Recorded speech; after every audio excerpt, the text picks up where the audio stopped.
So dia akan bagi kau suggestion lah. Suggestion apa yang korang boleh buat. Dia akan bagi kau benda yang kau tak pernah dengar. Contoh, apa benda Next.js ni, kan? Apa benda semua-semua ni, UI library semua. So jangan risau. Dan dalam video ni kita akan go through lah setiap benda ni. Dan kita scroll down sikit, dia akan tunjuk, okay, ada landing page pakai apa. So dia bagi korang apa komen yang korang kena ada lah.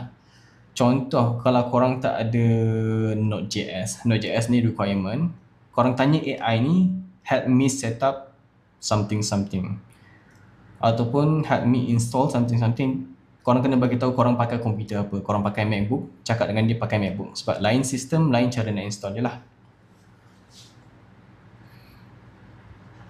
So ni semua basic outline. Dia akan bagi korang code. Tapi kalau korang tak faham semua benda ni, memang akan confuse.